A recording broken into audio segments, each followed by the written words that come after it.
qui est de créer une chaîne de télévision qui aura pour but de donner la parole de Dieu via des séries, des films, des dessins animés, des cultes, des événements, divers programmes, débats, reportages et documentaires chrétiens, en direction des chrétiens pour les fortifier et des non-chrétiens pour les convaincre. Pour effectuer ce projet, nous avons besoin de votre don afin de le concrétiser. Si vous souhaitez devenir donateur, je vous invite à effectuer un don sur notre site ou à nous contacter à contact@ministère-de-la-réconciliation.fr. Si vous êtes chrétien, nous sommes à la recherche de personnes ayant un talent ou des talents particuliers dans le domaine du média télévisuel. Si vous ressentez cet appel en vous, veuillez nous contacter à contact@ministère-de-la-réconciliation.fr. Une page sera bientôt disponible sur notre site expliquant ma vision, son montant et la date souhaitée pour sa réalisation. Que Dieu vous bénisse. C'était le pasteur Serge.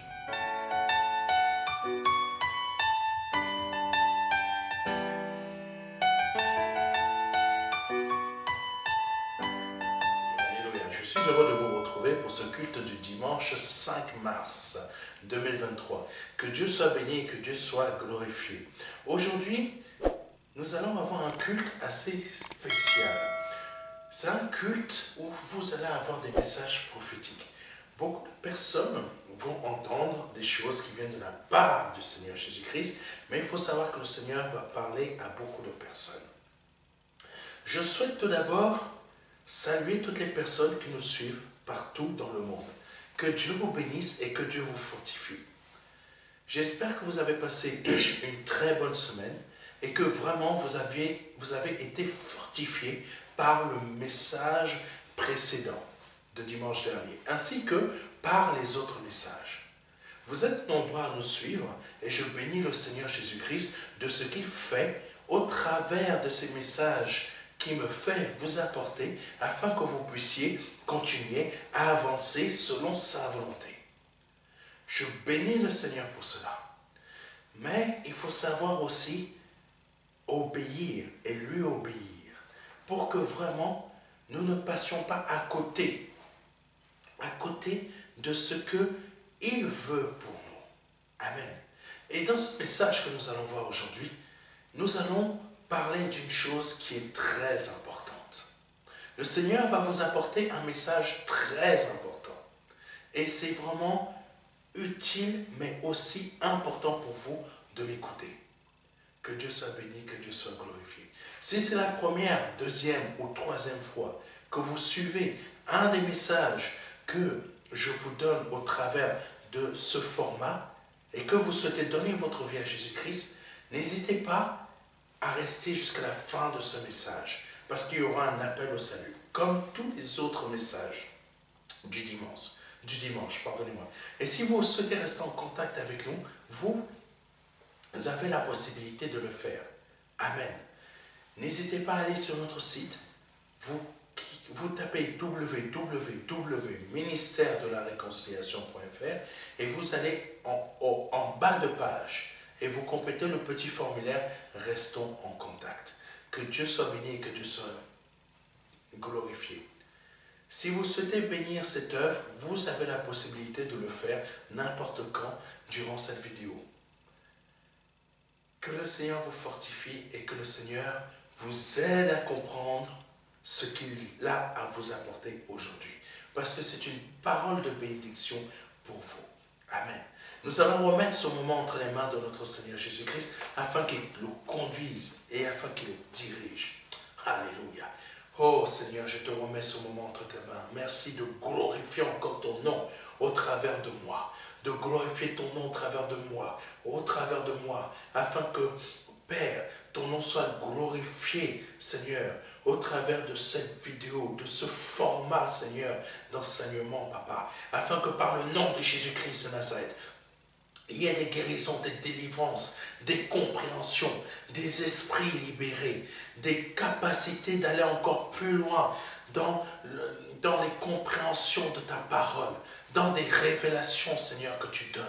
Oh Seigneur, dans des portes qui soient ouvertes, au nom de Jésus-Christ de Nazareth, dans des murs qui soient brisés par le nom de Jésus-Christ de Nazareth, dans des chaînes qu'elles soient brisées par le nom de Jésus-Christ de Nazareth, dans des sorcelleries qu'elles soient annulées à cet instant par le nom de Jésus-Christ de Nazareth. Je bénis ton Saint-Nom, Papa, dans des projets des adversaires ou des situations contre tes enfants, Seigneur, soient toutes annulées et brisées à cet instant et anéanties par le nom de Jésus-Christ de Nazareth. Oh Seigneur, sois béni. Merci de parler au travers de moi. Car je ne m'appartiens pas à moi-même, je t'appartiens à toi. Mon esprit ne m'appartient pas à moi-même, c'est ton esprit et il t'appartient. Donc je t'appartiens. Mon âme ne m'appartient pas à moi-même, elle t'appartient.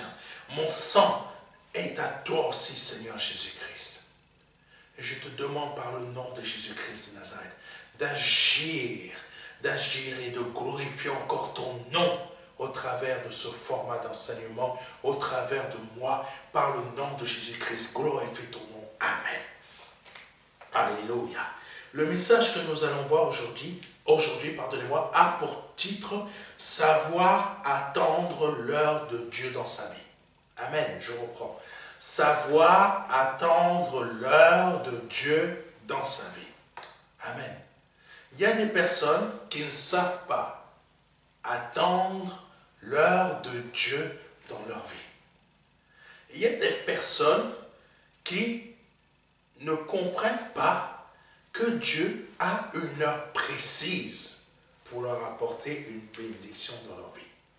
Nous allons voir rapidement les 3 versets qui vont conduire cet enseignement d'aujourd'hui. Premier verset, Jean 18, verset 11. Jésus dit à Pierre, « Remets ton épée dans le fourreau. Ne boirai-je pas la coupe que le Père m'a donnée à boire ?» Amen. Deuxième verset, Jean 11, verset 1 à 6. « Il y avait un homme malade, Lazare de Béthanie, village de Marie et de Marthe, sa sœur. » Verset 2. « C'était cette Marie qui oignit de parfum le Seigneur et qui lui essuya les pieds avec ses cheveux. Et c'était son frère Lazare qui était malade. Les sœurs envoyèrent dire à Jésus, « Seigneur, voici celui que tu aimes est malade. » Après avoir entendu cela, Jésus dit, « Cette maladie n'est point à la mort. » Or, Jésus aimait Marthe et sa sœur et Lazare. Verset 6. Lors donc qu'il eut appris que Lazare était malade, il resta 2 jours encore dans le lieu où il était. Troisième verset, Jean 11, versets 22 à 27. Mais maintenant même, je sais que tout ce que tu demanderas à Dieu, Dieu te l'accordera. Verset 23. Jésus lui dit, ton frère ressuscitera. Verset 24. Je sais, lui répondit Marthe, qu'il ressuscitera à la résurrection, au dernier jour. Jésus lui dit, je suis la résurrection et la vie. Celui qui croit en moi vivra, quand même il serait mort. Verset 26. Et quiconque vit et croit en moi ne mourra jamais. Crois-tu cela? Elle lui dit, oui Seigneur, je crois que tu es le Christ, le Fils de Dieu qui devait venir dans le monde. Amen. Alléluia. Par rapport à ce verset que je viens de lire, beaucoup de personnes pensent que elles vont aller au ciel. Elles vont aller au ciel malgré le fait qu'elles ne se soient pas données à Jésus-Christ, premièrement. Elles n'ont pas suivi les préceptes de Christ, deuxièmement, et elles n'ont pas persévéré jusqu'à leur mort terrestre. Je vais vous dire, si vous faites partie de ces personnes qui pensent cela, vous ne pouvez pas aller au paradis de Dieu dans votre état actuel. Parce que pour entrer dans le ciel, C'est pas grâce à votre corps et c'est pas avec votre corps et c'est surtout pas par le fait que vous puissiez donner une petite somme d'argent à des personnes qui en ont besoin. Et c'est surtout pas par vos propres efforts. Il y a des personnes qui chantent ici en France, nous irons tous au paradis. Et le Français et beaucoup d'autres personnes pensent aussi cela. Mais c'est faux. Vous n'irez pas au paradis avec, avec des pensées qui sont contre les pensées de Dieu. Vous n'irez pas au paradis en ayant des pensées qui ne sont pas les pensées du Seigneur. Amen. Tant que vous êtes sur cette terre, il est temps que vous changez. Tant qu'il est sur cette terre, il est temps que vous changez vos pensées. Il est temps que vous changiez vos pensées. Il y a un terme que les hommes utilisent sur cette terre, le logiciel. Le logiciel. Et là, je vous dis de la part de Dieu, il est temps que vous changiez le logiciel de vos pensées. Et beaucoup n'aiment pas qu'on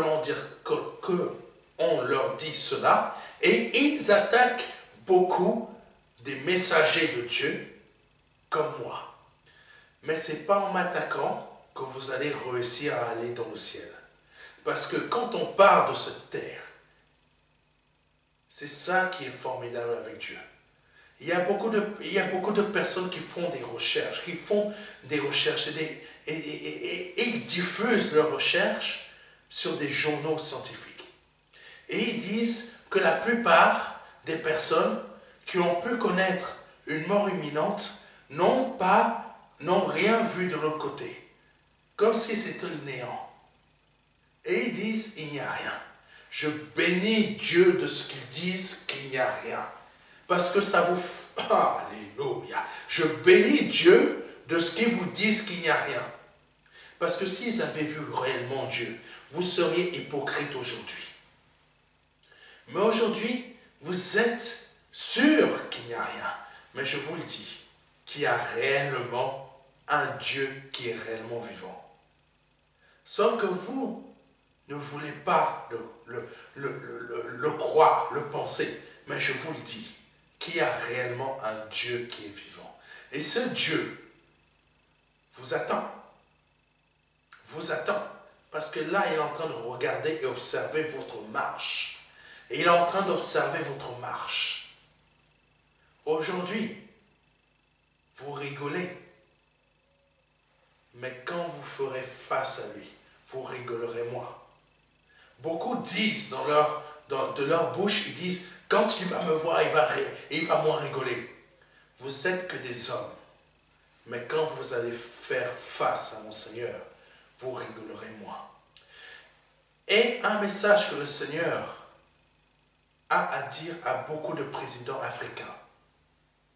Certains actuellement, toute votre sorcellerie, tout ce que vous avez fait comme sorcellerie, pour pouvoir vous maintenir en vie jusqu'à aujourd'hui. Certains sont très connus. Je vous le dis, par le nom de Jésus-Christ de Nazareth, tout ce que vous avez fait comme sorcellerie afin de vous maintenir en vie est annulé à cet instant.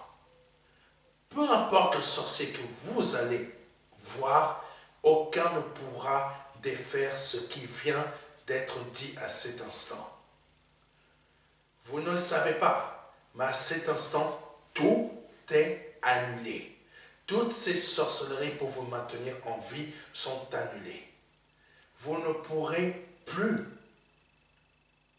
réussir à faire quoi que ce soit pour vous maintenir en vie. Votre temps est proche. Cette année, plusieurs d'entre vous, vous allez partir. Je vous le dis, pas de moi-même, mais de la part de Dieu. Pourquoi je vous le dis? Il est temps pour vous de vous repentir de ce que vous avez fait. Il est temps pour vous de vous repentir de ce que vous avez fait. Dieu vous parle au travers de moi. Dieu vous dit les choses au travers de moi. Beaucoup vont vous dire, vous allez vivre, et il vous dit n'importe quoi. C'est Dieu qui parle.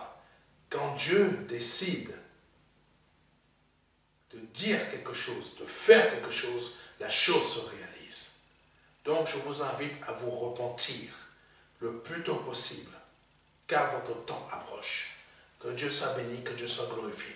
Nous allons avancer dans le reste de l'enseignement. Ça, c'était la partie que le Seigneur voulait me faire dire. Mais nous allons aller un peu plus loin. Il y a d'autres messages prophétiques que le Seigneur va vous dire, va vous donner au travers de moi. Et au travers de cet enseignement. Ce message est très important dans la vie de beaucoup d'entre vous qui allez l'écouter aujourd'hui. Parce que le Seigneur va vous révéler, va vous parler de certaines choses. Pour votre bien, afin que vous puissiez vraiment aller encore plus loin. Mais surtout, que vous puissiez avoir la vie qu'il veut pour vous. Amen. Parce que beaucoup d'êtres humains partent de cette terre. Beaucoup n'ont pas donné leur vie à Jésus-Christ et sont passés à côté de ce que le Seigneur a voulu pour eux. Ne soyez pas l'un d'eux qui partira cette année. Alléluia. En tant qu'enfants de Dieu, nous devons apprendre à attendre notre heure. Car parfois, nous sommes trop impatients. Certains d'entre nous, nous sommes trop impatients pour pouvoir faire certaines choses. Certaines personnes sont pressées. Je veux faire ci, je veux faire ça. Mais est-ce que c'est l'heure de Dieu pour toi de le faire? Est-ce que c'est le moment de Dieu pour toi de le faire? Ce n'est pas le moment de Dieu pour toi de le faire. Parfois, nous n'écoutons pas. Nous refusons d'écouter. Et j'ai parlé à certains présidents de la République qui sont d'Afrique. Je vais vous dire une chose. Certains d'entre vous, vous avez été avertis. Avertis dans votre sommeil. C'est pour ça que l'Éternel parle aujourd'hui au travers de moi. Et il ne peut pas parler au travers d'un des serviteurs de Dieu qui se trouvent dans vos pays, parce que tout simplement, ils ont peur de vous. Moi, je n'ai peur d'aucun être humain. C'est pour ça que le Seigneur me fait vous parler. C'est Dieu qui parle au travers de moi, afin que ce message puisse arriver à vos oreilles. Par quel moyen? Dieu seul sait. Vous avez été avertis, mais vous n'avez pas écouté. Vous avez méprisé la voix du Seigneur Jésus-Christ. Parce qu'il vous a parlé directement. Et aujourd'hui, il vous informe aussi au travers de moi. Sauf que c'est le dernier avertissement. Certains d'entre nous, là, la partie des présidents de la République en Afrique, c'est fermé. Peut-être le Seigneur y reviendra plus tard. Mais la plupart d'entre nous, nous sommes aussi avertis dans nos sommeils. Nous sommes aussi avertis par diverses situations, mais nous fermons les yeux. Nous refusons d'écouter. Le Seigneur nous montre parfois que ce n'est pas l'heure. Ce n'est pas le moment de faire cette chose. Ce n'est pas le moment de construire ton building. Ce n'est pas le moment de faire comme ci, comme ça, comme ça. Mais nous forçons les choses. Beaucoup de personnes ont forcé les choses et se sont retrouvées avec des dettes. Des dettes qu'ils ne peuvent pas rembourser. Parce qu'ils se sont dit, Christ est avec moi, je vais le faire. Christ est avec moi, tout ce que je vais lui demander, je vais l'obtenir. Ce n'est pas comme ça que ça fonctionne, mes frères et mes sœurs. Il y a une heure, il y a un moment. Beaucoup ont décidé de se marier contre la volonté de Dieu à un moment précis. Dieu n'est pas contre le mariage, mais Dieu est contre le fait qu'on ne lui obéisse pas dans le fait d'attendre le bon moment. Beaucoup se sont mariés par précipitation ou par manque de continence, ils n'arrivaient pas à contenir leur corps. Et aujourd'hui, leur mariage est un échec. Beaucoup n'ont pas voulu attendre l'heure de Dieu. Et dans ce monde dans lequel nous sommes, on veut nous faire croire que tout arrive rapidement. Je prends une voiture, je la prends en location avec LLD, un truc comme ça. Vous la recevez rapidement, ils vous mettent une pub.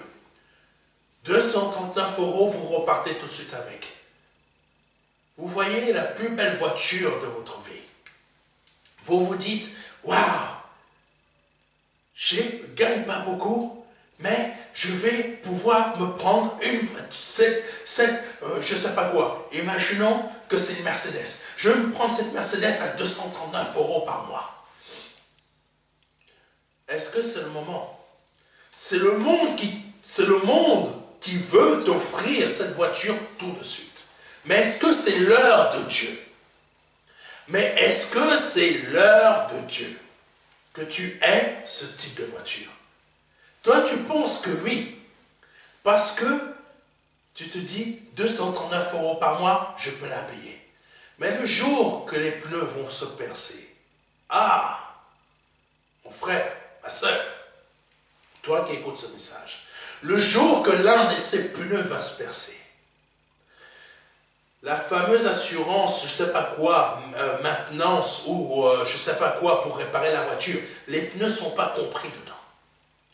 Le jour que tu as un problème avec le moteur, ce n'est pas forcément compris dedans. Mais rien que les pneus, tes 239 € par mois que tu payes, s'il y en a 3 qui sont pétés, 3 ou 2 qui sont percés, tu vas comprendre la douleur. C'est là que tu vas comprendre la douleur. Parce que ces pneus coûteront plus cher que le prix de la voiture elle-même que tu payes par mois.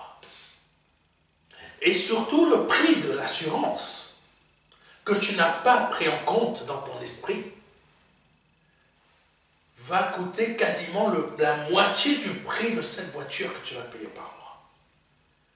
Est-ce que c'était l'heure pour Dieu que tu prennes cette voiture au lieu que tu ne gagnes pas assez pour payer tous les frais qui t'engagent à payer cette voiture? Le loyer de la voiture, l'assurance, l'essence, rien qu'avec ça, tu peux déjà être à 400 € par mois. Est-ce que c'était le moment et l'heure? Non. Il fallait que tu attendes. Mais l'homme est impatient. Et surtout les chrétiens d'aujourd'hui sont impatients parce que le monde leur offre tout sur un plateau. Malheureusement, c'est ce qui se produit dans nos églises. Beaucoup sont devenus impatients parce que le monde a réussi à leur offrir sur un plateau tout ce qu'ils désirent. Et ils se retrouvent dans des dettes. Mais ce n'est pas Dieu qui vous l'a offert. Ce n'est pas Dieu qui a fait ça. Amen. Donc, l'heure de Dieu est très importante dans la vie du chrétien. Cette impatience peut parfois nous causer du tort. Lisons rapidement Jean 18, verset 10. Simon-Pierre, qui avait une épée, la tira, frappa le serviteur du souverain sacrificateur et lui coupa l'oreille droite. Ce serviteur s'appelait Malchus. Amen. Que Dieu soit béni. Pierre savait que le Seigneur devait se laisser arrêter afin que la volonté de Dieu soit faite. Oui, le Seigneur s'est laissé arrêter. Ce n'est pas les hommes qui étaient plus puissants que Christ. Ce n'est pas Satan qui était plus puissant que Christ. Le Seigneur s'est laissé arrêter. Il aurait pu dire, Père, envoie-moi une légion d'anges. Tous ces hommes qui étaient venus pour l'arrêter seraient morts sur le coup. Vous ne connaissez pas la puissance d'un ange. Vous ne connaissez pas la puissance d'un ange. Dieu m'a permis de voir des gens un ange. Mais vous ne connaissez pas la puissance d'un ange. Et en tant qu'enfant de Dieu et héritier de Jésus-Christ, Dieu a fait de moi plus puissant qu'un ange. Amen.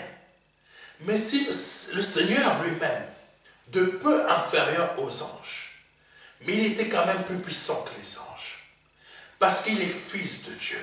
Pourquoi de peu inférieur aux anges? Vous ne vous êtes jamais posé la question? Parce qu'il portait un corps. Et c'est marqué dans la parole de Dieu cela. Parce que nous portons un corps, nous sommes de peu inférieurs aux anges. Mais la puissance et la puissance que le Christ a mis en nous, son esprit qu'il a mis en nous, et l'héritage et la gloire qu'il nous a réservé, nous place au-dessus des anges, nous met plus puissants que les anges. Mais ça, c'est des choses que vous ne pouvez pas comprendre pour le moment, et c'est des choses qu'on pourra voir peut-être une prochaine fois. Mais là, si Jésus, le Seigneur, l'aurait souhaité, il aurait détruit toutes ces personnes. Le Seigneur s'est laissé arrêter. Mais Pierre a été impatient. Il a tiré son épée. Il l'a sorti de son fourreau. Et il a découpé l'oreille de ce soldat. Pourquoi? Impatience. C'est ce que nous produisons parfois en tant que chrétiens, ou même quand on n'est pas chrétien. Beaucoup de personnes sont tellement impatientes qu'elles agissent et qu'elles réfléchissent après. Mais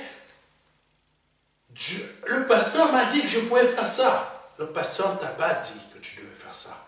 Le pasteur t'a dit sois intelligent, agis avec foi et intelligence. Les moments de Dieu dans notre vie sont très importants. Les moments de Dieu dans notre vie sont très importants. Et Pierre n'était pas dans un moment de Dieu. L'heure du Seigneur était arrivée pour qu'il soit sacrifié pour tous les hommes. Mais l'heure du Seigneur pour Pierre n'était pas encore arrivée. Jean 18, verset 11. Jésus dit à Pierre, remets ton épée dans le fourreau, ne boirai-je pas la coupe que le Père m'a donnée à boire? C'était l'heure du Seigneur Jésus-Christ pour boire la coupe. L'heure du Seigneur pour boire la coupe. Il y a une heure précise dans notre vie pour obtenir chaque chose dans notre vie en tant que chrétien. C'est vrai que beaucoup peuvent dire il faut forcer Dieu. Mais on ne peut pas forcer Dieu. On ne peut pas forcer Dieu. Et il faut forcer la main de Dieu. Beaucoup, j'ai déjà entendu ça. Mais mes frères et mes sœurs, il est marqué dans la parole de Dieu, je ne force pas la main de Dieu. Ça, c'est les prédications de Satan. C'est Satan qui aime qu'on force la main de Dieu. Je vous dis quelque chose, c'est une révélation. Et peut-être je suis en train de choquer beaucoup de personnes. Parce que le Seigneur, il a dit, on ne force pas la main de Dieu. C'est Satan qui aime nous emmener à forcer la main de Dieu pour que nous puissions, par nous-mêmes, désobéir au Seigneur en lui disant, en gros, Seigneur, tu es trop long. Tu es trop long. J'en ai marre, je vais voir maintenant ailleurs. Je vais chercher ma bénédiction moi-même. C'est ça que Satan veut que vous fassiez. C'est pour ça qu'il excite aussi votre propre impatience contre vous-même. Votre propre impatience contre vous-même. Et cette impatience joue contre nous parfois. Amen. C'est une réalité. Parce qu'on ne veut pas attendre l'heure. Il est important de regarder les différentes attitudes du Seigneur Jésus-Christ afin de les reproduire.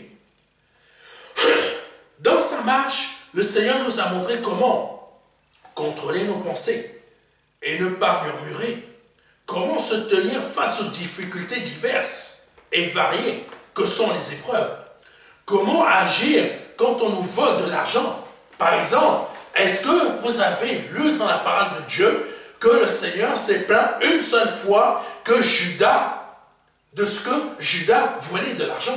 Il est précisé que Judas se servait dans la trousse commune.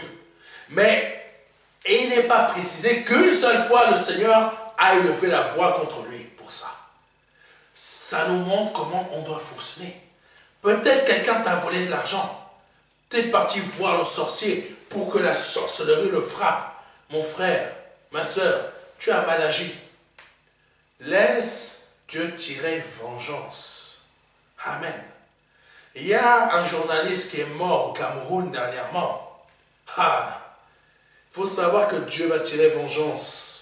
Il faut savoir que Dieu va tirer vengeance. Ce n'est pas les sorcelleries des gens qui vont régler les choses. La sorcellerie ne vaut pas grand-chose. Mais quand Dieu tire vengeance, c'est la pire des choses qui peut arriver à un être humain ou à quoi que ce soit. Quand Dieu, Satan même a peur de la vengeance de Dieu.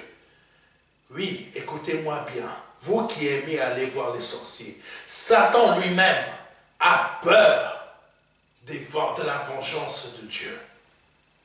Vous n'avez pas peur de la vengeance de Dieu parce que vous vous dites, il n'est pas là. Il est où? Il est où? Combien de personnes vous êtes comme ça? Je peux faire le mal que je veux. Beaucoup de personnes sur cette terre-là, vous êtes en train de voler des filles pour aller les mettre en prostitution. Beaucoup de personnes, vous êtes en train de tuer des gens. Beaucoup de personnes, vous êtes en train de violer des personnes, hommes ou femmes. Vous êtes là. Personne ne va. Allez, mets ta cagoule. Allez, on y va. On ouvre la porte. Mais mon Dieu est vrai. Il va tirer vengeance de vous tous. Vous pensez que je rigole? Dieu va tirer vengeance de vous tous. Parce qu'il arrive toujours, il arrive une heure où Dieu va tirer vengeance. Beaucoup se croient impunis, font du vol d'argent, parce qu'ils se disent comme les fournisseurs énergétiques. On va augmenter des factures aux gens. Et ils ont la loi de ce monde en leur faveur. La loi qui provient des hommes, mais qui ne provient pas de Dieu. Donc, ils se croient impunis. La justice est de notre côté. La justice des hommes. Rigolez bien. Dieu va tirer vengeance de vous. Mon Dieu va tirer vengeance de vous. Vous mentez en augmentant des factures pour remplir vos caisses. Mais Dieu va tirer vengeance de vous. Vous volez, certains d'entre vous, dans des trucs alimentaires. Vous volez en augmentant les prix des produits. Et les personnes ne peuvent même pas manger. Elles sont obligées de voler pour manger. Vous croyez que c'est honnête? Certains d'entre vous, vous volez aussi. Mais vous ne volez pas. Vous accusez ceux qui viennent voler les aliments dans vos magasins. Mais vous qui volez comme Judas dans leur trousse en augmentant des produits et en disant c'est l'inflation.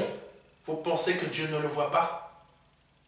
Vous pensez que Dieu ne voit pas votre cœur quand vous êtes en réunion? Vous pensez que Dieu ne vous voit pas quand vous êtes tous en réunion? Vous êtes en train de dire oui, bon, on va faire croire que c'est l'inflation, mais on a besoin de remonter notre caisse de ce côté-là. On a besoin, donc on va faire passer ça sur l'inflation. Voilà, allez, mais vous faites passer à la télévision que c'est l'inflation, etc. Allez, toi qui t'occupes de la com, tu vas faire ça. Ou sinon, va chercher la société qui se trouve là-bas, qui est très forte dans le domaine de la communication, et vous allez faire passer le message que c'est l'inflation. Bande de menteurs. Vous pensez que le Seigneur n'a pas vu? Parce que vous vous dites, on va cacher ça comme ça. La justice, personne ne le verra. Ah bon? Jésus t'a vu quand tu as dit ça.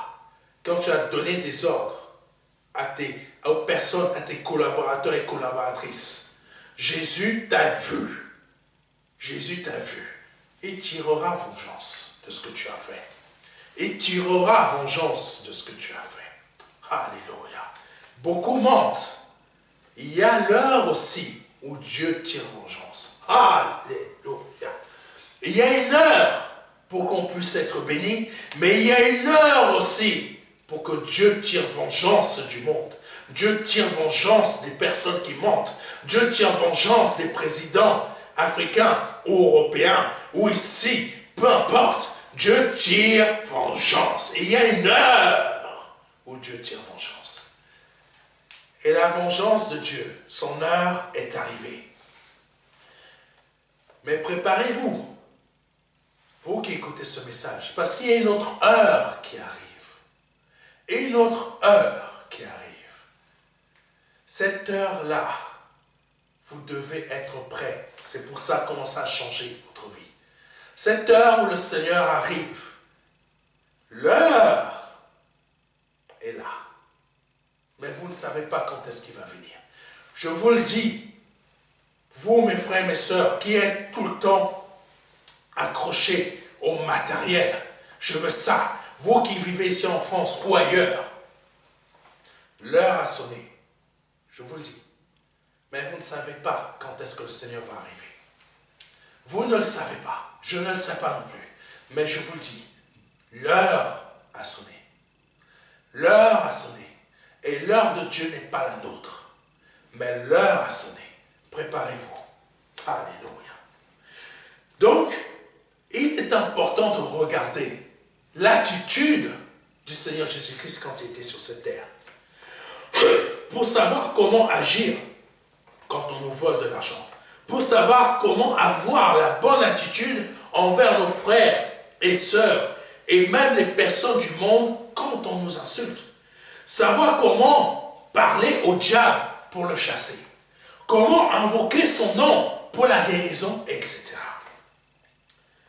Je vous donne une petite parenthèse. Le diable sait que l'heure est aussi arrivée pour lui. Je la ferme. Je ferme la parenthèse. Mais je vous le dis. C'est pour ça qu'il excite le monde autant. Mais continuons. Et ce n'est pas fini. Vous allez voir encore d'autres choses qui vont arriver.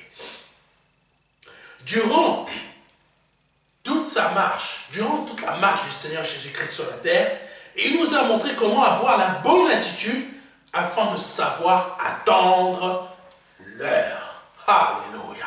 Durant toute la marche du Seigneur Jésus-Christ, nous pouvons lire les évangiles, nous pouvons constater que c'est pourquoi les miracles et les prodiges se sont toujours déroulés parfaitement au travers du Seigneur Jésus-Christ. Parce qu'il a su attendre la bonne heure. Amen. C'était la bonne heure pour que le Fils puisse naître sur cette terre. Et il savait attendre la bonne heure pour que les miracles et les prodiges de Dieu se produisent. Ça veut dire quoi? Ça veut dire tout simplement, il laissait l'Esprit Saint du Seigneur Jésus-Christ l'envahir et le conduire afin de pouvoir agir au bon moment. Pas par lui-même, mais c'est le Dieu, le Père, qui agissait au travers de lui. Et c'est la même chose qu'il veut que nous fassions sur cette terre. C'est-à-dire que nous nous laissions conduire par son Esprit afin de savoir quand il faut agir pour telle chose, comme ci, comme ça, comme ci, comme ça, comme ci, comme ça. Peut-être tes bénédictions ne vont pas arriver chaque mois, mais peut-être tes bénédictions vont arriver plusieurs au mois de janvier, plusieurs au mois de juin, plusieurs au mois de septembre, plusieurs au mois d'octobre. Amen. Mais le Seigneur veut que tu puisses comprendre qu'il faut attendre l'heure et le bon moment. Mais sauf que toi, tu te dis, je ne veux pas attendre, le mois de janvier est déjà passé, je ne veux pas attendre le mois de juin, donc le mois de mars, je force ma bénédiction. Tu es en dehors de l'heure. Et c'est là que tu échoues. Amen.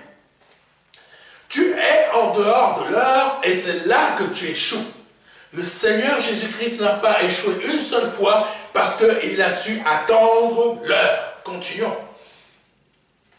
En tant qu'être humain, nous avons besoin de rencontrer des enseignants. Amen. Des enseignants qui sont capables de nous montrer en parole, en attitude, puissance et action comment attendre l'heure. Mais que veut dire attendre l'heure? Attendre l'heure c'est savoir attendre le bon moment du Seigneur dans notre vie pour des actions divines, comme par exemple pour le bon mari, pour trouver le bon mari, avoir le bon mari, avoir la bonne femme, rencontrer le bon mari, rencontrer la bonne femme, je ne sais pas où, peut-être dans le métro, peut-être dans l'église, peut-être je ne sais pas où dehors, je n'en sais rien, mais attendre l'heure. Peut-être que quelqu'un va me présenter cette belle femme, peut-être une autre personne va me présenter ce bel homme, etc. Mais qui vient peut-être d'une autre église ou peut-être d'un autre pays, mais qui est chrétien dans un autre pays. Et peut-être Dieu veut que tu sors de ce pays pour aller le retrouver là-bas. Donc, c'est savoir attendre l'heure pour obtenir le bon travail, pour obtenir la bonne voiture, la bonne maison ou appartement, etc. Tout ce que je viens de citer est purement terrestre. C'est purement terrestre. Mais cela nous donne de savoir comment attendre la bonne heure pour obtenir la bonne bénédiction. Il y a des mauvaises bénédictions. Oui, il y a des mauvaises bénédictions. Ces mauvaises bénédictions sont en dehors des heures de Dieu. C'est ça que je vous disais. Tu as en janvier, il y avait les heures de Dieu. Tu as tenu. Mais parce que maintenant, tu as avancé dans le temps, tu te dis, ah, j'aimerais avoir ça aussi, ah, c'est trop long, Seigneur, ah, je te prie, mais tu ne donnes pas. Je te prie, mais tu ne donnes pas. J'en ai assez d'attendre, etc. Et tu te dis, au mois de mars, je veux mon truc, tu forces. Mauvaise bénédiction. C'est en dehors de l'heure de Dieu. Beaucoup de personnes perdent la vie comme ça. Oui, malheureusement, mauvaise bénédiction. Il y a des gens, malheureusement, qui ont perdu leur vie à cause des mauvaises bénédictions. Alléluia. Mais nous avons trop tendance à vouloir bousculer les choses, comme je viens de le dire. Rappelons-nous de Sarah qui a bousculé les choses en disant à son époux, aidons Dieu. C'est certaines versions qui mettent cette phrase, qui mettent cette très courte phrase, aidons Dieu. Mais Dieu n'a aucunement besoin de notre aide. Rappelez-vous de l'Arche de l'Alliance. David, il y a un moment, un serviteur du roi David avait vu l'Arche de l'Alliance qui allait tomber. Il est parti pour secourir l'Arche de l'Alliance pour qu'elle ne touche pas le sol. Et il a été frappé de mort. David a reproché à Dieu, mais pourquoi tu l'as frappé de mort? Puisqu'il voulait retenir l'arche. Dieu lui a dit, je n'ai pas besoin de vous. Vous pensez pouvoir aider Dieu. Vous avez cruellement besoin de quelque chose dans votre vie. Et vous vous dites, je veux aider Dieu. Dieu te dit aujourd'hui, je n'ai pas besoin de ton aide. C'est simplement, écoute-moi. Attends l'heure, comme je te l'ai dit. Attends l'heure. Si tu n'attends pas l'heure, tu auras une bénédiction, mais elle ne viendra pas de moi. Elle ne te plaint pas après.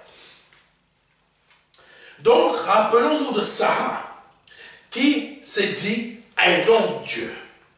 Qui a dit à son mari, aidons Dieu. Dieu n'a pas besoin d'aide. Dieu n'a pas besoin de notre aide. Dieu n'a pas besoin que l'on l'aide, qu'on puisse l'aider en action.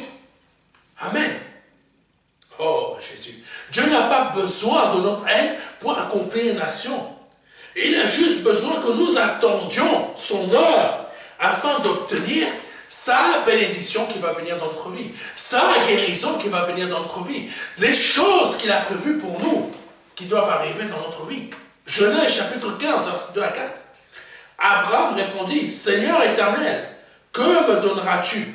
Je m'en vais sans enfant. Et l'héritier de ma maison, c'est Eliezer de Damas. Et Abraham dit, voici, tu ne m'as pas donné de postérité, et celui qui est né dans ma maison sera mon héritier. Verset 4. Alors la parole de l'Éternel lui fut adressée ainsi, ce n'est pas lui qui sera ton héritier, mais c'est celui qui sortira de tes entrailles qui sera ton héritier. Amen. Pardonnez-moi. le Seigneur a donné une prophétie à Abraham. Ça sera celui qui sortira de... L'héritier sera celui qui sortira de tes entrailles. Et qu'est-ce que Sarah, oh mon Dieu, qu'est-ce qu'elle a compris, elle? Il sort de ses entrailles, donc peu importe la femme que je vais lui donner, ça sera l'héritier. Oh. Parfois, on a une mauvaise compréhension des choses de Dieu dans notre esprit. Dieu nous donne une prophétie et on se dit, allez, je vais faire comme ça. Ça rentrera dans le cadre de la prophétie de Dieu. Combien de femmes vous pensez la même chose? Surtout les femmes africaines. Oui, mais les européennes aussi. Les hommes aussi, vous pensez la même chose. Mais l'image que Dieu m'a montrée, c'est la femme africaine. Toujours en train de désobéir à gauche, à droite. La femme européenne désobéit pareil. La femme occidentale désobéit pareil. Mais la femme africaine, elle a quelque chose. Elle peut servir Dieu avec force et puissance. Mais elle est trop désobéissante. Trop. Si elle apprenait à obéir aux instructions de Dieu, ça serait quelque chose, comme l'émission que nous avons vue dernièrement. L'européenne ou la femme occidentale, c'est autre chose. Aussi désobéissante. Elle est tellement désobéissante que même si Dieu vient sur cette terre physiquement, prend un corps, elle va lui dire tout simplement ça. Oh, les hommes, vous nous détestez. Maintenant, nous sommes votre égal. Ça, c'est la femme occidentale. Combattre Dieu. Ça, c'est la femme occidentale. Et la femme occidentale sait très bien faire. C'est combattre Dieu. Mais c'est pour ça qu'elle perd toujours. C'est pour ça que les pays occidentaux sombrent. Amen. Parce qu'elles sont dans un combat qu'elles ne devraient pas mener. Parce que c'est des combats qui viennent du diable. Le diable a su exciter la femme occidentale pour des combats qui ne mènent à rien. Tandis que l'homme et la femme sont égaux. Amen. L'homme et la femme sont égaux. L'homme et la femme sont égaux. Ils ont la même capacité intellectuelle. Oui. Il peut y avoir un homme qui est scientifique, il peut y avoir une femme qui est scientifique. Amen.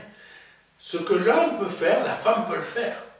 Les seules différences, où sont-elles entre l'homme et la femme? Elles sont au niveau physique, c'est tout.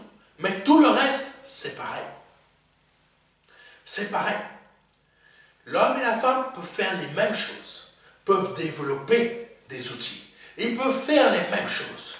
Mais là où le désordre est arrivé, c'est le diable qui l'a placé dans le cœur de la femme occidentale. Je vous dis des choses qui vous dérangent, c'est une réalité.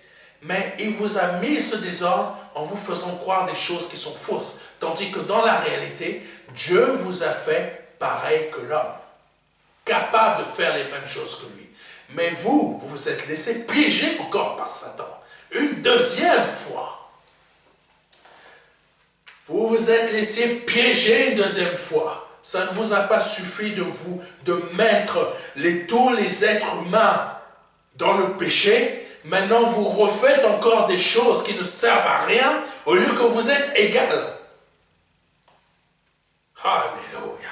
Continuons. Je sais que beaucoup de personnes ne vont pas aimer ce que je viens de dire et vont détourner tout ce que je viens de dire, mais c'est une réalité parce que le diable vous trompe. Vous êtes égal aux hommes et les hommes sont égaux à vous. Mais sauf que le diable vous a piégé et a mis un désordre dans votre cœur qui vous a amené à... Continuons. Donc, Sarah savait que l'héritier allait sortir des entrailles d'Abraham. Alléluia. On dit que c'est la femme qui donne la vie. Mais d'où sort l'héritier? D'où sort et d'où vient la vie? D'où sort l'héritier? Il sort de l'homme. Alléluia. C'est de tes entrailles. Donc Sarah, elle s'est dit, peu importe la femme, c'est ça qu'elle s'est dit. C'est ça qu'elle s'est dit. Peu importe la femme, l'héritier sortira forcément d'Abraham. Donc, la prophétie de Dieu, je veux l'aider à l'accomplir. Je veux lui donner ma servante. Je veux lui donner ma servante. Afin que ce que Dieu a prophétisé s'accomplisse. Ouh, il y a des choses que vous ne pouvez pas comprendre de Dieu. Messieurs, mes frères et mes sœurs, et vous peut-être qui me regardez pour la première fois, il y a des choses que vous ne comprenez pas de Dieu. Ce n'est pas parce que Dieu a dit, ce n'est pas parce que Dieu a dit comme prophétie que c'est de tes entrailles que sortira l'héritier, que parce que Sarah lui a donné une autre femme que elle-même, que la prophétie allait s'accomplir. Non, c'est pas comme ça que Dieu fonctionne. Dieu a une règle, et sa parole est sa règle. Ce qu'il a déclaré se réalise. L'héritier qui sort des entrailles d'Abraham devait se faire avec Sarah. Donc c'est là que la prophétie s'accomplit. La prophétie ne pouvait pas s'accomplir parce que Abraham, qui a reçu la prophétie que c'est de tes entrailles que l'héritier va sortir, tu te mets avec Agar, la prophétie va s'accomplir. Non, la prophétie ne peut pas s'accomplir parce que c'est Agar avec qui il a couché et non avec Sarah. Alléluia. Ce qui veut dire, quand l'heure de Dieu n'est pas arrivée dans votre vie et que la parole de Dieu dit telle chose et que vous la prenez, vous dites au nom de Jésus-Christ, Père, donne-moi ça, et que l'heure de Dieu n'est pas arrivée, vous ne pouvez pas l'obtenir. Vous ne pouvez pas l'obtenir parce que ce n'est pas l'heure de Dieu. Et vous commencez à faire, je vais forcer la chose pour que j'ai ça. Mauvaise bénédiction.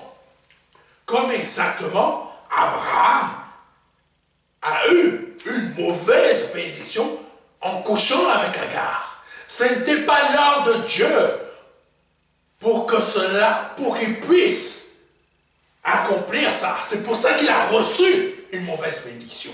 C'est pour ça que beaucoup d'entre vous, vous êtes en dehors de l'heure de Dieu. Vous pensez que c'est une bénédiction et après vous reprochez à Dieu, mais c'est toi, je t'ai prié. Non, tu étais en dehors de l'heure de Dieu. Tu étais en dehors de l'heure de Dieu. Il y a une heure où il faut sortir et il y a une heure où il ne faut pas sortir. Quand on sort à une heure qu'il ne faut pas sortir, on rencontre des personnes mauvaises. Et qu'est-ce qui peut se produire? Soit on se fait agresser, soit on a des mauvaises rencontres. Et voilà. C'est des choses qui peuvent se produire. Soit tu sors, tu vas en boîte de nuit, au lieu que tu aurais dû rester chez toi, tu vois l'heure que... Beaucoup de gens ne vont pas comprendre ce que je veux dire. Tu sors, au lieu de rester chez toi, tu sors, tu vas en boîte de nuit, tu te retrouves demain chez toi, tu te dis j'ai passé un très bon moment, et tu as fait toutes tes bêtises volontairement avec cet homme ou avec cette femme, et après tu entends je suis enceinte. Ce n'était pas l'heure de Dieu pour sortir. Et surtout, pour que tu ailles dans un endroit pareil, C'était plutôt l'heure de Dieu pour que tu sortes pour aller à l'église. Mais tu as préféré sortir pour aller dans un endroit pareil. Bonne bénédiction, mauvaise bénédiction. On ne sait pas faire suivre la volonté de Dieu. Parce qu'on agit beaucoup avec notre chair. Et cette chair nous emmène en dehors de ce que Dieu veut que nous fassions. Et nous emmène en dehors de l'heure de Dieu. Donc, dans ce verset, le Seigneur a donné une prophétie à son serviteur en disant, verset 4, « Alors la parole de l'Éternel lui fut adressée ainsi. Ce n'est pas lui qui sera ton héritier, mais c'est celui qui sortira de tes entrailles qui sera ton héritier. » Mais bien plus tard, son épouse Sarah l'a convaincu de s'unir à sa servante afin de leur donner un héritier. Comme je vous l'ai expliqué, elle l'a convaincu. Parfois, nous pensons comprendre les projets de Dieu et nous les comprenons mal. Nous avons bien reçu la prophétie, mais par notre impatience, nous créons des sources de perturbation dans notre vie. Et c'est exactement ce qu'a fait la femme d'Abraham dans Genèse 16, verset 2 à 5. Il y a une heure, mes frères et mes sœurs, mais quand on décide de forcer les choses, nous perturbons nous-mêmes notre vie. Amen. Nous sommes nos propres perturbateurs de vie. Ce n'est pas le diable, forcément. Parfois, c'est nous-mêmes qui sommes nos propres perturbateurs de vie. Parce que, pourquoi? Parce que l'on n'a pas su attendre l'heure. Comme Sarah n'a pas su attendre l'heure. Elle a compris, c'est Abraham, c'est de lui qui va sortir l'héritier, donc peu importe la femme que je vais lui mettre sous ses pattes, allez, tiens, va là-bas. Ouh, ça y est, j'ai l'héritier. Ah, je suis heureuse. Mais l'héritier devait se faire avec elle. Donc, sans le savoir, elle s'est créée elle-même des perturbations. Genèse 16, verset 2 à 5. Et Sarah dit à Abraham, « Voici, l'Éternel m'a rendu stérile. Viens, je te prie, viens, je te prie, vers ma servante. Peut-être aurais-je par elle des enfants. » Elle se dit des enfants. Dieu a dit un seul enfant, l'héritier. Mais elle se voit... Vous voyez comment on comprend mal les choses. Abraham écouta la voix de Sarai. Alors Sarai, femme d'Abraham, prit Agar, l'Égyptienne, sa servante, et la donna pour femme à Abraham, son mari. Après qu'Abraham eut habité 10 années dans le pays de Canaan, il alla vers Agar, et elle devint enceinte. Quand elle se vit enceinte, elle regarda sa maîtresse avec mépris. C'est vrai que Agar a eu un enfant. La prophétie de Dieu, l'héritier, il parlait au singulier. Agar a eu un enfant. Mes frères, mes sœurs, vous qui me regardez pour la première fois, sachez une bonne chose, c'est que le diable sait copier une prophétie de Dieu pour que vous puissiez croire que ça y est, elle est accomplie. Oh, je viens de vous révéler quelque chose. Le diable sait faire ça.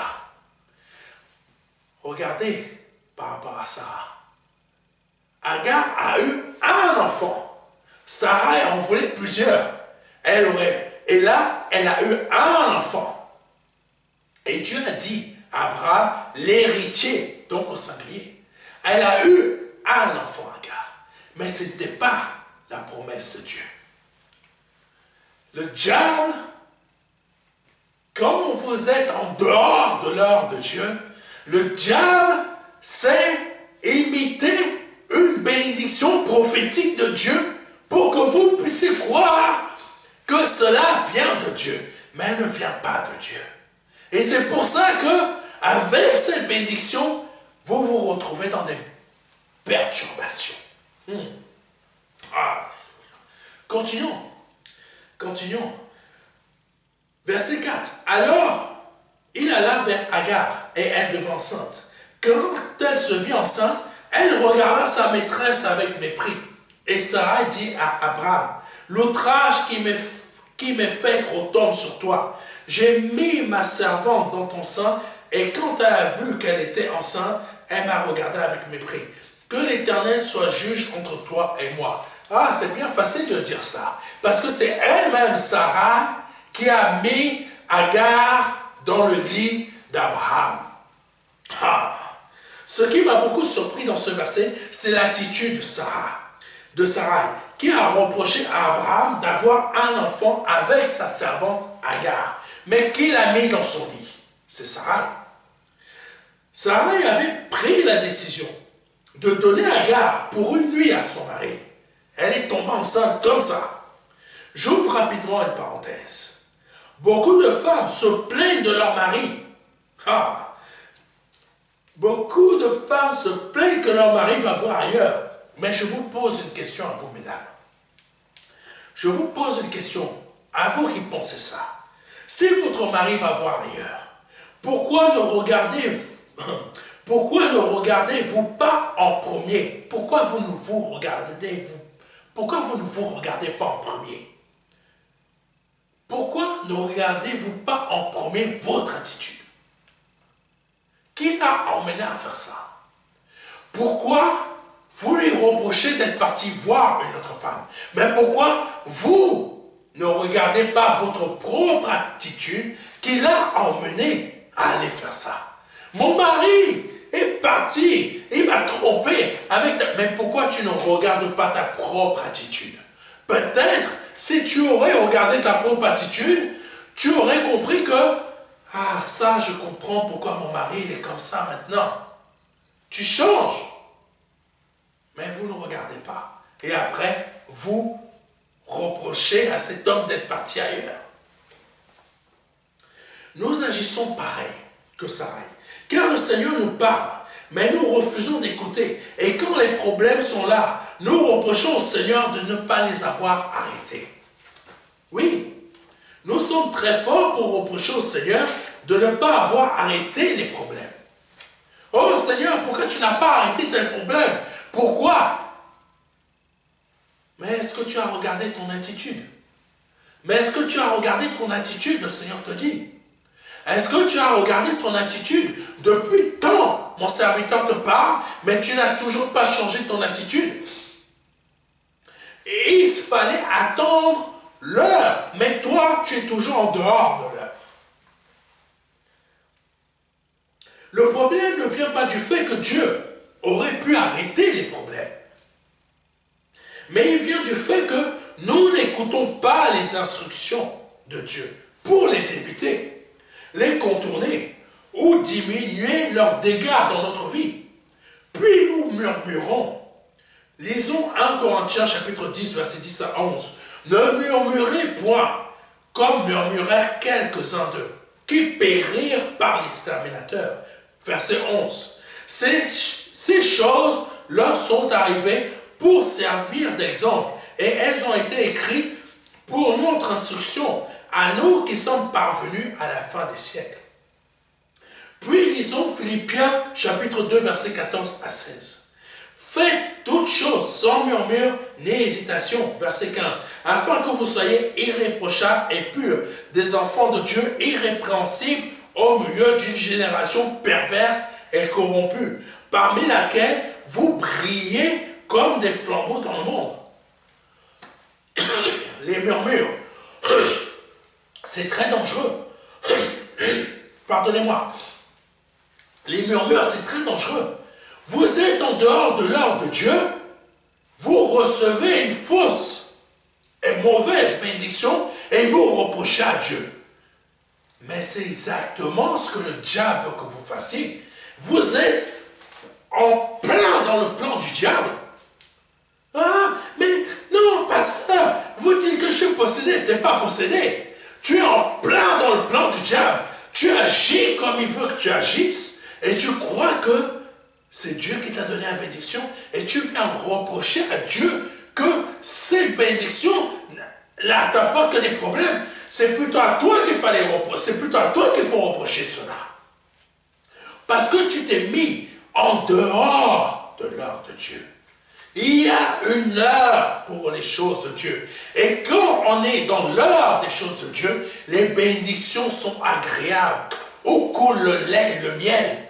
tout est génial, tout est parfait. Même s'il y a des épreuves, des petites difficultés, des choses comme ça, Dieu nous en sortira toujours. Parce que ces bénédictions ne sont pas là pour nous faire souffrir. Ces bénédictions sont là pour nous vraiment nous fortifier, nous encourager, nous emmener encore plus loin dans notre vie spirituelle. Alléluia. Tu t'es acheté une voiture qui, c'était pas l'heure que tu l'achètes, mais tu te l'as acheté. Et maintenant tu pleures que telle réparation coûte une fortune, que telle chose coûte une fortune, et tu n'arrives même pas à payer parce que tu n'as pas l'argent pour le faire. Et tu te dis que pourquoi Dieu tu m'as donné ça? Non, c'est pas Dieu. C'est parce que tu as fait comme le diable. Tu as fait comme le diable voulait que tu fasses. Tu as forcé les choses de Dieu, tu as forcé la main de Dieu et tu t'es retrouvé en dehors de l'heure. Amen. Et après, nous murmurons. Et après, nous murmurons. Nous bronchons aussi. Contrairement à nous, Dieu voit le présent, l'avenir, et sait se rappeler du passé pour changer une destinée. Le Seigneur nous dit dans Philippiens chapitre 2, verset 14, « Faites toutes choses sans murmure ni hésitation. » Ce qui veut dire que nous ne devons pas murmurer et ne devons pas non plus agir comme Sarai, mais plutôt, alléluia, plutôt quand l'heure de Dieu est là, obéissons et avançons sans se poser de questions. C'est cela, agir sans hésitation. Parce que l'heure de Dieu est là, j'agis sans hésitation. Le moment de Dieu est arrivé, j'agis sans hésitation. Mais quand je suis en dehors de l'heure de Dieu, je force les choses pour recevoir ma bénédiction. Là après, je suis conduit à murmurer. Parce que je ne suis pas content. Je murmure. Prenons quelques exemples, quelques versets pour comprendre ce que le Seigneur nous enseigne dans ce message. Jean 11, versets 1 à 6. Et il y avait un homme malade, Lazare de Béthanie, village de Marie et de Marthe, sa sœur. C'était cette Marie qui oignit de parfum le Seigneur et qui lui essuya les pieds avec ses cheveux. Et c'était son frère Lazare qui était malade. Verset 3. Les sœurs envoyèrent dire à Jésus, « Seigneur, voici celui que tu aimes est malade. » Verset 4. Après avoir entendu cela, Jésus dit, « Cette maladie n'est point pour la mort, mais elle est pour la gloire de Dieu, afin que le Fils de Dieu soit glorifié par elle. » Verset 5. Or Jésus aimait Marthe et sa sœur et Lazare. Verset 6. Lors donc qu'il eut appris que Lazare était malade, et il resta 2 jours encore dans le lieu où il était. Il est dit qu'il aimait Marthe et sa sœur et Lazare, mais il était quand même resté 2 jours encore dans le lieu où il était. Parfois nous avons besoin d'une bénédiction. D'une bénédiction. Pour nous elle est urgente. C'est pour ça que je vous ai dit, Dieu connaît le présent, le futur, il sait changer aussi le passé. Pour nous, elle est urgente. Mais pour Dieu, elle n'est pas urgente. Parce qu'il sait qu'à l'heure où il va nous la donner, ça va régler tous nos problèmes. Alléluia. À l'heure où il va nous la donner, ça va régler tous nos problèmes. Mais nous, on se dit, c'est maintenant, Seigneur, c'est urgent, je n'y arrive plus. Mon corps n'arrive plus à tenir, j'ai besoin d'un homme dans ma vie. Mon corps n'arrive plus à tenir, j'ai besoin d'une femme dans ma vie. Combien de personnes vous êtes en train de penser la même chose? C'est urgent, Seigneur. Si tu ne fais pas ça, je vais aller chercher moi-même un homme et je vais pécher. Je vais aller chercher moi-même une femme et je vais pécher. Parce que tu me forces à pécher. Hey! Combien vous êtes à penser ça? Ne force pas la main de Dieu. Ne force pas la main de Dieu. Parce que si tu la forces, demain tu vas regretter. Tu seras en dehors de l'heure de Dieu. Et quand tu vas avoir ta fausse bénédiction, tu seras le premier ou la première à murmurer contre Dieu. Et tu vas t'enfoncer encore plus parce que Dieu déteste les murmures. Ce n'est pas lui qui t'a donné la bénédiction.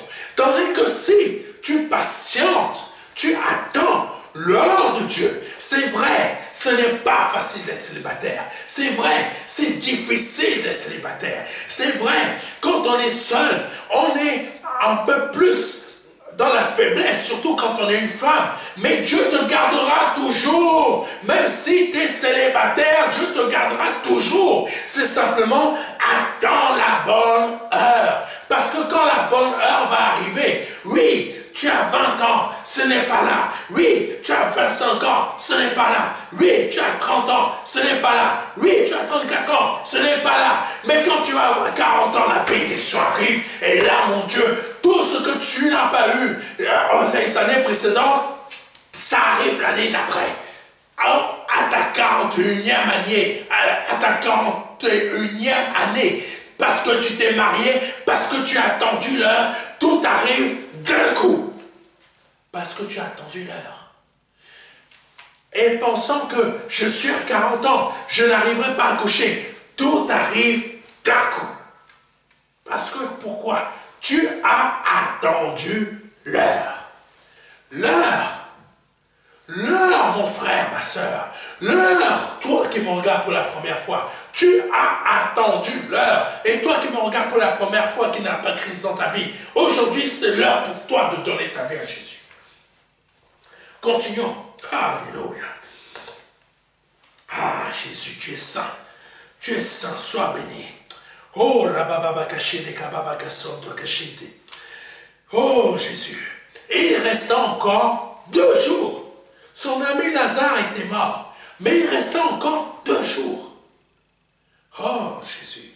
Ce qui veut dire que si on ne voit pas encore Dieu agir dans une de nos situations, cela ne veut pas dire que Dieu ne nous aime pas. C'est pas parce que tu n'as pas encore reçu ta bénédiction là que Dieu ne t'aime pas. Dieu t'aime au contraire. Sauf que il a préparé une heure où tu vas voir sa bénédiction magnifique qu'il a préparée dans ta vie. Il t'aime.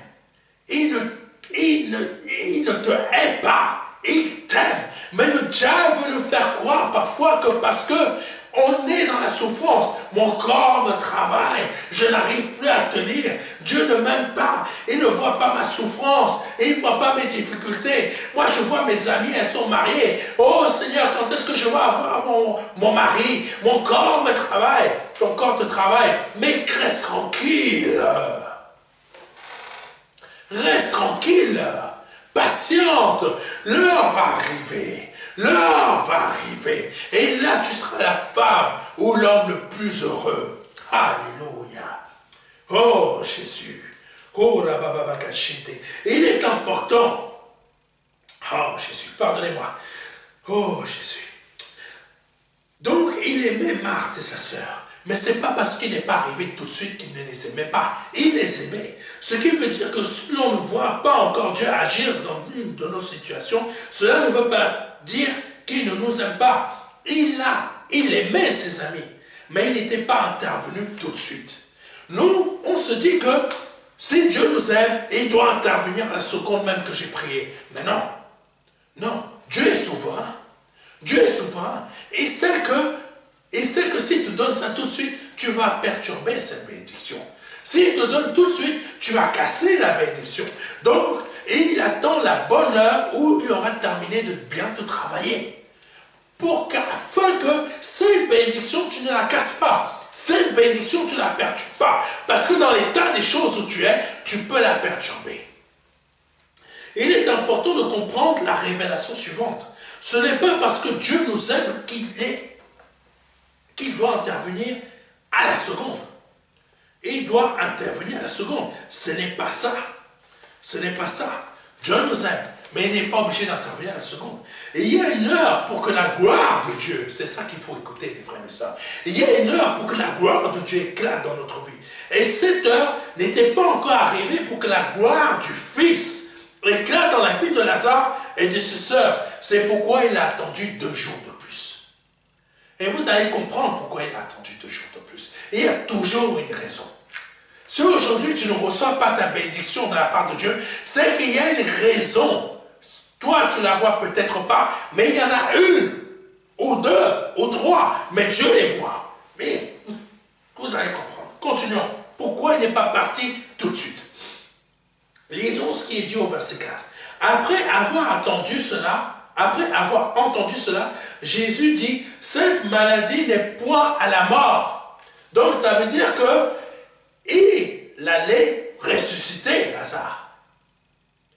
C'est pour ça qu'il a dit, elle n'est point à la mort, mais elle est pour la gloire de Dieu, afin que le Fils de Dieu soit glorifié par elle. Amen. Donc le Seigneur avait déjà dit, son intention, c'est qu'il va agir. Dieu, c'est ce qu'il te dit dans ta vie aujourd'hui. Et il va agir. Même, écoute-moi, Dieu va agir. Simplement, patiente-leur. Dieu va agir. Patiente simplement. Parce que son intention est déjà faite. Mais elle arrivera que quand l'heure sera l'heure. Continuons. Si le Seigneur, et ce que je n'aime pas que vous posiez comme question, pardonnez-moi, c'est quand est-ce que cette heure va arriver? Ou quand est-ce que cette heure? Ne pose pas cette question, parce que tu murmures. Patiente simplement avec foi par rapport à cette prophétie que je viens de te donner. Continuons. Oh Jésus, si le Seigneur Jésus-Christ était parti à la seconde, écoutez-moi bien, c'est là que vous allez comprendre. Si le Seigneur Jésus-Christ était parti à la seconde même, où ses amis l'avaient fait appeler, le peuple d'Israël n'aurait jamais cru que le Christ est capable de ressusciter des morts. Le peuple d'Israël n'aurait pas cru que Jésus-Christ est capable de ressusciter des morts. Mais c'était plus en direction de ses disciples que du peuple d'Israël. Parce que ses disciples allaient continuer sa marche après lui. Donc il fallait que ses disciples puissent croire que moi, Jésus-Christ, le Messie, que vous appelez Rabbi, je suis véritablement un messager de l'Éternel, je suis capable de ressusciter des morts. C'est pour ça que le Seigneur a attendu 2 jours de plus. Pour que le corps de Lazare, parce que s'il y allait tout de suite, le corps de Lazare peut-être ne serait pas en putréfaction, peut-être il ne serait pas encore en décomposition, mais il fallait que que la gloire du Fils, pour que la gloire du Fils soit manifestée, et pour que ses disciples puissent croire qu'il est réellement le Messie, est capable de ressusciter des morts, est capable de le servir après que lui soit parti, il fallait que oh Jésus, oh tu es bon, il fallait que ce corps soit décomposé, il fallait que ce corps soit en putréfaction, il fallait qu'il pue, il fallait qu'il y ait des vers de terre, il fallait que vraiment la peau se détache, que ça soit déchiré, que ça soit laid, que ce soit moche, que quand on ouvre le caveau, l'odeur de putréfaction, de l'odeur de cadavre complètement moisi puisse sortir, afin que ses serviteurs puissent dire oh, et comprendre que Lazare était réellement mort. Et voir le miracle qui allait se produire par la suite. Mes frères et mes sœurs, vous voyez, quelqu'un qui est mort depuis longtemps, le Seigneur il a dit, il arrive, il dit, lève-toi et marche. La personne qui se lève, vous allez croire aujourd'hui même que Jésus-Christ est Dieu. Vous allez croire aujourd'hui même que Jésus-Christ est Dieu. Alléluia. Continuons.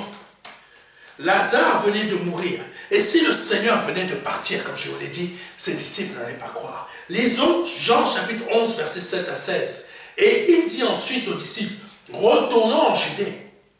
Verset 8. Les disciples lui dirent, Rabbi, les Juifs tout récemment cherchaient à te lapider. Et tu retournes en Judée? Jésus répondit, n'y a-t-il pas 12 heures au jour? Si quelqu'un marche pendant le jour, il ne bronche point, parce qu'il voit la lumière de ce monde. Verset 10. Mais si quelqu'un marche pendant la nuit, il bronche. Ah, parce que la lumière n'est pas en lui. Verset 11. Après ces paroles, il leur dit, Lazare, notre ami, dort, mais je vais le réveiller. Verset 12. Les disciples lui dirent, Seigneur, s'il dort, il sera guéri. Verset 13. Jésus avait parlé de sa mort, mais ils crurent qu'il parlait de l'assouplissement du sommeil. Verset 14. Alors Jésus leur dit ouvertement, Lazare est mort. Amen. Verset 15. Et à cause de vous, afin, voilà la réponse. Je vous l'ai donnée tout à l'heure, mais vous la voyez, vous l'entendez maintenant dans ce verset. Verset 15. Et à cause de vous, afin que vous croyiez, je me réjouis de ce que je n'étais pas là. Mais allons vers lui. Sur quoi Thomas, appelé Didyme, dit aux autres disciples, allons aussi afin de mourir avec lui. Thomas était complètement à côté de la plaque. C'était par rapport et à cause des disciples que le Seigneur a attendu 2 jours. Mais en attendant 2 jours, il s'est rajouté encore 2 jours de plus pour pouvoir arriver là où était Lazare. Donc, en tout, ça fait 4 jours. Le Seigneur, Jésus, je parle à quelqu'un. En tout, ça a fait 4 jours pour que l'heure du Seigneur arrive pour ressusciter Lazare. Oh, mon frère, ma soeur, attends. Le Seigneur a mis 4 jours pour aller ressusciter Lazare. Donc, attends ton heure. Attends ton heure, car elle va arriver. Elle va arriver, ton heure va arriver, simplement patiente. Même quand le Seigneur nous donne des révélations ou des instructions, parfois nous comprenons de travers, comme je l'ai dit un peu plus tôt. Nous constatons cela avec la réflexion de Thomas. Au verset 16, sur quoi Thomas, appelé Didyme, dit aux autres disciples, allons aussi afin de mourir avec lui. En arrivant au lieu où était entreposé le corps de son ami, les sœurs de Lazare ont murmuré. Jean 11, verset 17 à 21. Jésus étant arrivé, trouva que Lazare était déjà depuis 4 jours dans le sépulcre. Et comme Béthanie était près de Jérusalem, à 15 stades environ, verset 19, beaucoup de Juifs étaient venus vers Marthe et Marie pour les consoler de la mort de leur frère. Verset 20. Lorsque Marthe apprit que Jésus arrivait, elle alla au-devant de lui, tandis que Marie se tenait assise à la maison. Verset 21. Marthe dit à Jésus, « Seigneur, si tu eusses été ici, mon frère ne serait pas mort. » Murmure. C'est ce qu'on reproche au Seigneur. C'est ce que je vous disais tout à l'heure. Nous sommes en train de dire au Seigneur, tu ne vois pas mon corps. Je n'arrive plus à tenir. Je n'arrive plus à supporter. Je n'arrive plus à ça. Tu murmures. Tu murmures. C'est des murmures, mon frère, ma soeur. Peut-être toi qui regardes pour la première fois, c'est des murmures. Et le Seigneur n'aime pas cela. Je vais juste faire une petite parenthèse. Là, les Juifs qui étaient en Judée, parce que là le Seigneur s'est rendu en Judée. Mais il faut savoir que les Juifs qui se trouvaient en Judée voulaient le faire mourir. Mais ces mêmes Juifs, quand ils ont vu le miracle du Seigneur Jésus-Christ, qui a ressuscité Lazare des morts, ces mêmes Juifs voulaient toujours sa mort. Beaucoup de gens reçoivent des bénédictions de la part du Seigneur au travers de moi, mais ces mêmes personnes continuent à me vouloir du mal. Ces mêmes personnes continuent à me vouloir du mal. Ne veulent pas que cette œuvre avance. Mais ils ont été bénis. Ces mêmes personnes qui sont bénies sont les mêmes personnes qui ne veulent pas bénir le Seigneur par une offrande, par un don. Amen. C'est exactement le même cœur qu'avaient les Juifs en Judée. Ces mêmes personnes qui voulaient faire mourir Jésus-Christ. Quand Jésus-Christ a ressuscité Lazare des morts, ces mêmes Juifs n'étaient pas contents de lui. Parce qu'un miracle comme ça montre que ce n'est pas un homme normal. Alléluia. Continuons, je ferme la parenthèse. Oh Jésus, nous sommes nombreux à dire au Seigneur, si tu avais agi, je ne serais pas dans cette condition. Mais l'heure de Dieu pour agir est importante. Elle est importante, mes frères et mes sœurs. Elle est importante. Oh Jésus, l'heure de Dieu, mes frères et mes sœurs, est très importante. Parfois, le Seigneur attend que nos problèmes nous submergent. Parfois, il faut que nos problèmes nous submergent. Là, Lazare, la putréfaction était arrivée très haute. Là, le corps, c'était à haute. L'esprit est parti depuis longtemps. Oh Jésus. Parfois, le Seigneur attend que ça nous submerge. Parce que c'est aussi par ces problèmes que nous allons voir la gloire de Dieu dans notre vie. C'est là que nous allons voir la gloire de Dieu dans notre vie. C'est pourquoi l'apôtre Paul a dit cela dans le verset suivant. 2 Corinthiens chapitre 12, verset 10. C'est pourquoi je me plains dans les faits. Je me plains, pardonnez-moi. C'est pourquoi je me plains dans les faiblesses, dans les outrages, dans les calamités, dans les persécutions, dans les détresses, pour Christ. Amen. Car quand je suis faible, c'est alors que je suis fort. L'apôtre Paul avait compris ça. C'était dans les difficultés qu'il se plaisait. Parce que pour Christ, il se plaisait dans les difficultés, dans ses problèmes, dans tout ce qu'il pouvait traverser. Parce que pour Christ, il était heureux parce que Christ allait forcément glorifier son nom. Donc toi qui es en train de souffrir aujourd'hui, sois heureux, sois heureuse de souffrir. C'est une réalité qu'on ne nous apprend pas dans les assemblées aujourd'hui. On nous dit plutôt, ah, si l'épreuve arrive comme ça, c'est parce que ça, c'est parce que c'est... Non, quand l'épreuve arrive dans ta vie, sois heureux, sois heureuse. Parce que quand cette épreuve arrive, oh Jésus, je vous donne une révélation. Parce que quand cette épreuve, elle est là, dans ta vie, elle est là pour Christ. Pourquoi? Afin que Christ glorifie son nom dans ta vie. Oh Jésus. Afin que Jésus-Christ glorifie son nom dans ta vie. Donc quand l'épreuve, les difficultés sont là, au lieu de penser comme certaines assemblées te disent, oh, va crier à Dieu, ne crie pas à Dieu, mais sois plutôt heureuse et heureux que Dieu se sert et va se servir de cette épreuve pour glorifier son nom dans ta vie. Alléluia. Parce que quand tu vas glorifier son nom, tu ne murmures pas. Tu ne bronches pas, mais tu restes, Seigneur, je te fais confiance, glorifie ton nom puissant dans ma vie. Parce que si tu as permis que cette épreuve arrive dans ma vie, c'est-à-dire que tu vas glorifier puissamment ton nom. Oh Jésus, alléluia, alléluia. Ah Jésus, je vous donne une révélation. Je vous donne une révélation. Oh Jésus, tu es bon, tu es bon. Nous devons savoir attendre l'heure de Dieu pour que sa gloire soit agissante dans notre vie. Et il y a une heure précise pour que chaque action du Seigneur dans notre vie, il y a une heure précise pour chaque action du Seigneur dans notre vie. Et ne nous laissons pas emporter par des murmures, par des bronchements, je ne sais pas si ça se dit, ne bronchons pas. Et même quand le Seigneur est déjà à la porte, nous n'arrêtons pas de broncher. Lisons Jean 11, versets 22 à 27.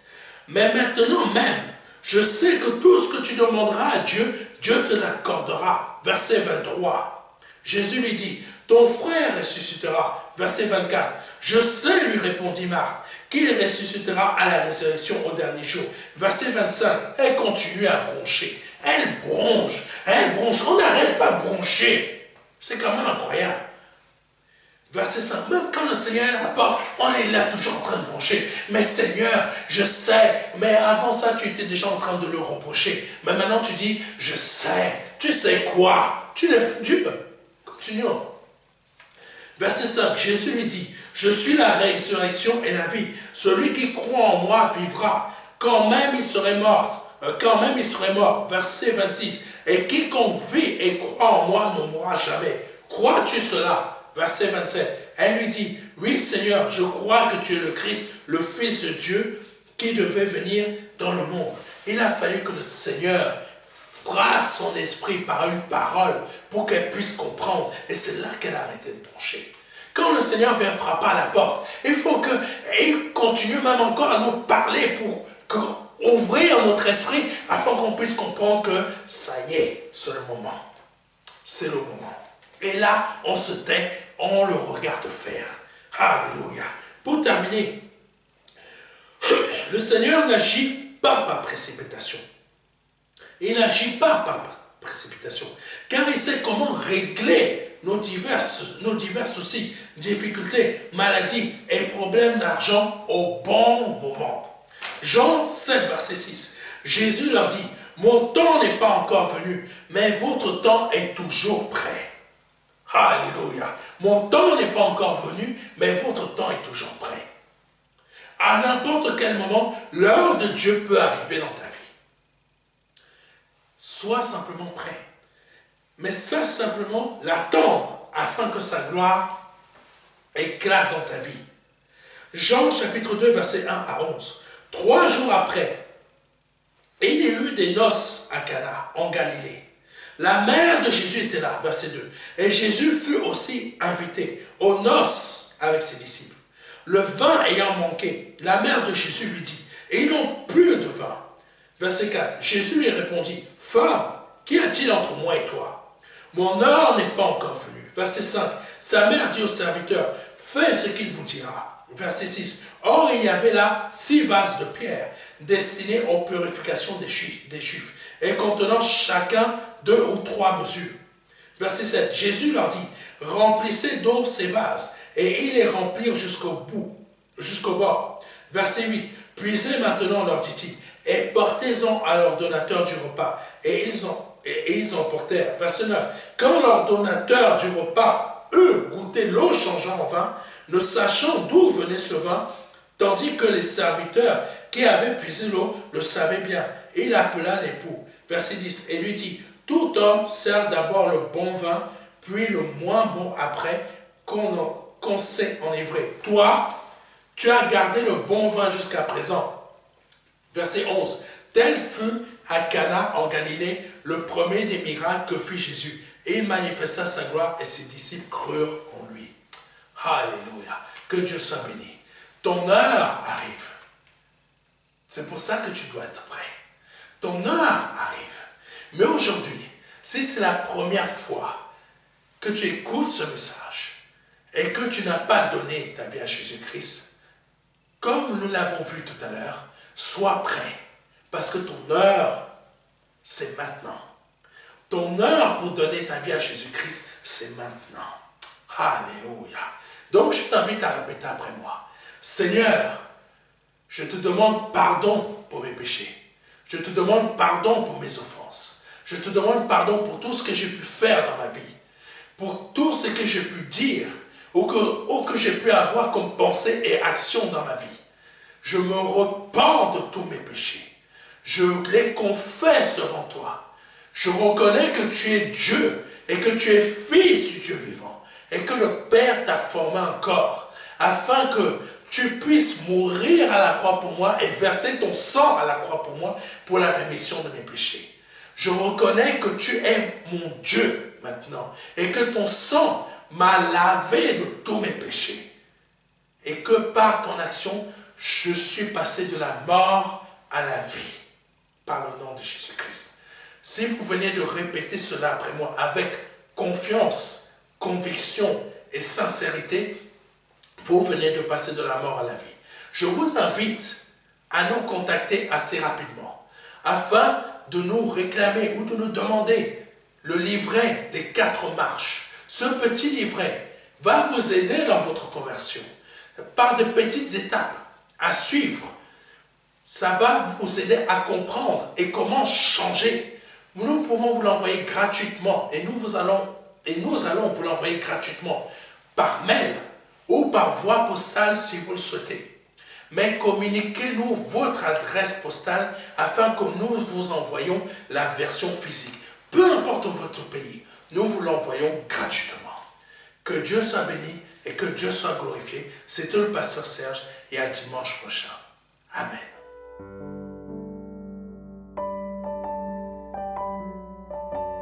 Jean 3, verset 16. Dieu a tant aimé le monde qu'il a donné son Fils unique, son unique Fils, afin que quiconque croit ait la vie éternelle. C'est un don, c'est une promesse que Dieu vous fait. C'est une grâce que Dieu est en train de vous faire. Parce que nous sommes sous la période de la grâce. C'est un très grand cadeau. La vie éternelle par le Seigneur Jésus-Christ. Aujourd'hui, vous avez la possibilité de passer par la porte étroite. Parce que le royaume des cieux vient frapper à votre porte. Oui, je vous le dis. Le royaume des cieux vient frapper à votre porte. C'est un grand cadeau que l'Éternel vous fait. Vous avez la possibilité de l'accepter. De dire oui, Seigneur. Je t'accepte comme mon seul Seigneur et Sauveur. Je t'accepte comme mon Dieu. J'accepte de t'ouvrir la porte de mon cœur afin que tu rentres dans ma vie et afin que je me libère de mes péchés et que je les confesse devant toi et que je me répands de ma vie passée, de ces offenses, de toutes ces choses que je confesse devant ta face aujourd'hui. Je reconnais qu'il faut que je passe par cette porte étroite. Cette porte étroite dont le nom est Jésus. J'accepte de te donner ma vie aujourd'hui. Le Seigneur vous appelle à le faire aujourd'hui afin que vous puissiez passer de la mort à la vie. Parce qu'aujourd'hui est peut-être votre dernier jour. Vous ne le savez pas.